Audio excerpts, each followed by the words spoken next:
അടുത്ത കൊല്ലത്തെ അസംബ്ലി തെരഞ്ഞെടുപ്പിൽ 100 സീറ്റ് എന്ന ലക്ഷ്യം കാണാൻ UDF.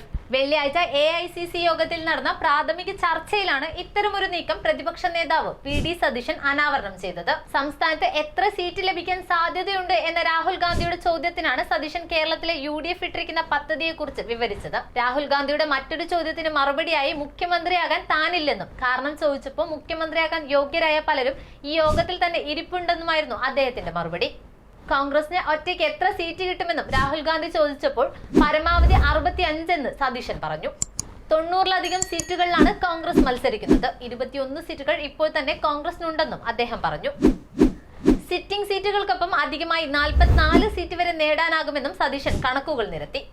സംസ്ഥാനത്ത് രാഷ്ട്രീയകാര്യ സമിതിയിൽ അദ്ദേഹം അവതരിപ്പിച്ച വിവാദമായ കണക്കുകളാണ് ദേശീയ നേതാക്കൾക്ക് മുന്നിലും പ്രതിപക്ഷ നേതാവ് അവതരിപ്പിച്ചത്.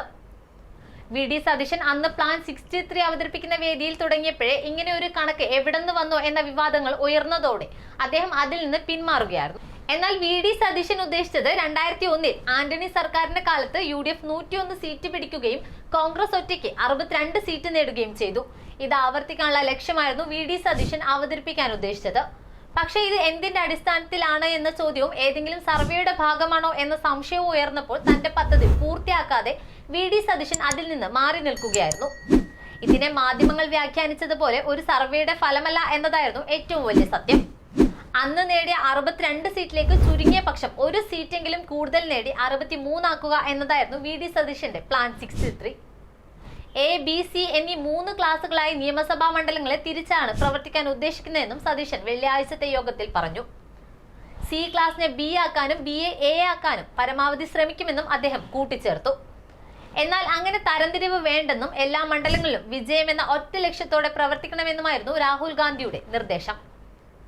പാർട്ടി നയത്തിനെതിരെ ആരും സംസാരിക്കാൻ പാടില്ലെന്ന് പാർട്ടി അധ്യക്ഷൻ മല്ലികാർജുൻ ഖാർഗെയും നേതാക്കളോട് പറഞ്ഞു.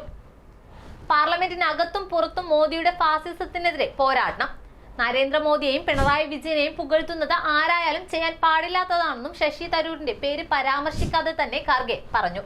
ഇക്കാര്യം ഇനി ഉണ്ടായാൽ റിപ്പോർട്ട് ചെയ്യണമെന്നും സംസ്ഥാന ചുമതലയുള്ള AICC general secretary Deepa Das മുൻസിയോട് Kharge ആവശ്യപ്പെട്ടിട്ടുമുണ്ട്. തെരഞ്ഞെടുപ്പിൽ സ്ത്രീകൾക്ക് വേണ്ടി പ്രത്യേക പ്രകടന പത്രിക ഇറക്കണമെന്നും ഇത് നേരത്തെ പ്രസിദ്ധീകരിക്കണമെന്നും പ്രിയങ്ക ഗാന്ധി അഭിപ്രായപ്പെട്ടു. അങ്കണവാടി ജീവനക്കാർക്കും ആശാ വർക്കർമാർക്കും ഈ പ്രകടന പത്രികയിൽ മുൻതൂക്കം ഉണ്ടായിരിക്കണമെന്നും പ്രിയങ്ക ആവശ്യപ്പെട്ടിട്ടുണ്ട്. വനിതാ നേതാക്കളുമായുള്ള ചർച്ചയിൽ നേതാക്കൾ ആവശ്യപ്പെട്ട 33% സ്ത്രീ പ്രാതിനിധ്യം അനുഭാവപൂർവ്വം നേതാക്കൾ വ്യക്തമാക്കി.